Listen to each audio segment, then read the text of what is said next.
So in order to apply the concept of mass number, which is actually the whole number closest to the atomic mass expressed in AMU, let's try to answer the following activity.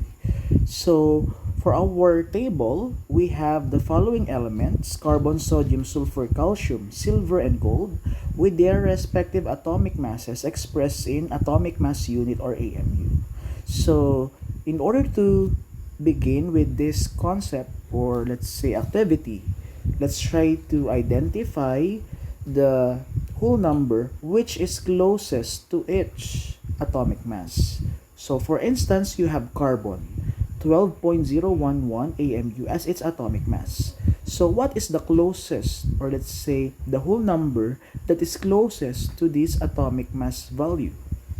So 12.011, okay, the answer is 12.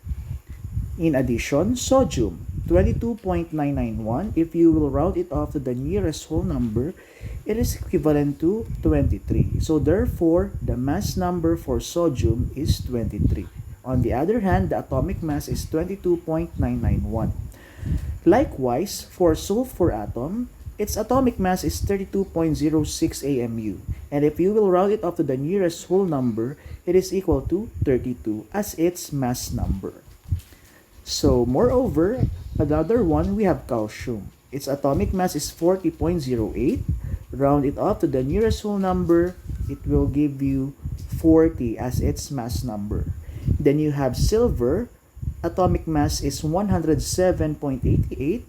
And if you will round it up to the nearest whole number, 107.88 will be equal to 108 as the mass number for silver. And then the last, you have gold. It is 197 AMU. Therefore, its mass number is 197. So, to reiterate, in conclusion, mass number pertains to the whole number which is closest to the atomic mass expressed in AMU. So at this point, let's try to add some more concepts dealing with atomic mass, or let's say the mass number of an element. So in this example, we have two atoms. Again, you have the chlorine atom and then you have the sodium atom. So to sum it up, chlorine atom has a mass number of 35. Okay, and in addition to that, sodium atom has a mass number of 23. So based from the illustration, 35 and 23 derive from where? Where did we obtain 35 and 23 as the atomic masses of these elements? So based from the illustration, you can infer easily that these mass numbers were actually derived from the number of protons and electrons. So that is, if you will add these two values, this will result to the mass number. For example, you have 17 protons plus 18 neutrons, and that will be equal to 35. And in addition to that, in the case of sodium atom, you have 11 protons plus 12 neutrons will result to 23 as the mass number of sodium.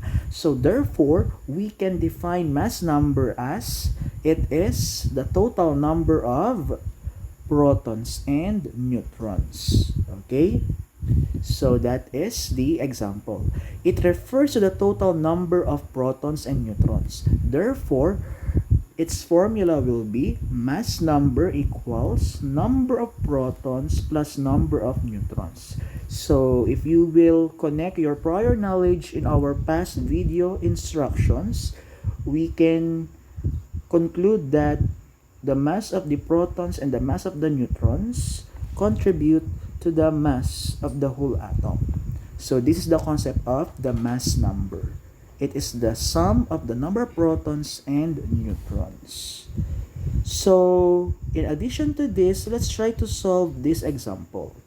Let's try to calculate those, let's say, required variables based on the given items. So, in the case of potassium, potassium has a number of protons of 19, and its number of neutrons will be 18. So how will we get the mass number?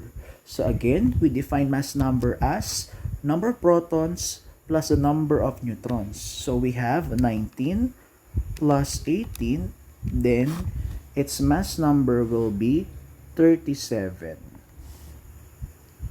Okay, how about in the case of oxygen?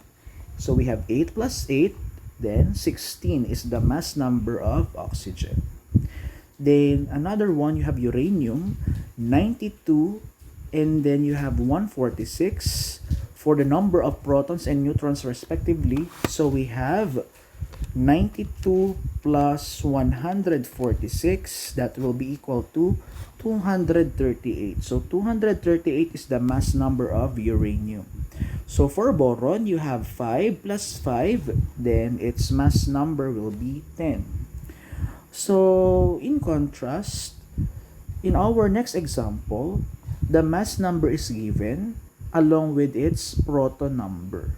Then the required will be the number of neutrons. So therefore, you can analyze it easily, class, that if we will subtract the mass number to its number of protons, that will be our final answer. So therefore, 29 as the mass number minus 14 will be equal to 15. So therefore, silicon consists of 15 neutrons, 14 protons, resulting to 29 as its mass number. So for the next one, you have gold. So at this point, the number of protons will be the required based on the given, which will be the number of neutrons and the mass number. So therefore, for us to get the number of protons for gold, we will subtract 197, which is the mass number, to its number of neutrons. So therefore, you have 197 minus 118. Therefore, it is equal to 79. Okay? So therefore, you have 79 as the number of protons for gold. And then finally, for the last item, you have silver.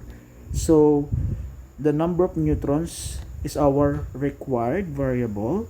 Therefore, we will subtract the mass number of 108 to its number of protons, which is equal to 47. Hence, you have 108 minus 47. Therefore, its number of neutrons will be 61. So these are the answers for our simple activity dealing with the mass numbers, number of neutrons, and number of protons. And take note to recall once more, remember that the number of protons on the second column is actually equal to the atomic number. So atomic number represents the identity of an element. So therefore, if potassium consists of 19 protons, therefore the atomic number of potassium is 19. The atomic number for oxygen is 8. Uranium is 92. Boron has an atomic number 5. The same thing with silicon, its atomic number is 14. For gold, it has an atomic number of 79. And then the last, for silver, its atomic number is 47. So this will be the connection of our past lesson dealing with atomic number and the number of protons, with the integration of the number of neutrons, and then you have the mass number. Okay? So in our next video presentation, we will try to discuss further those other concepts related to the atomic structure dealing with this topic.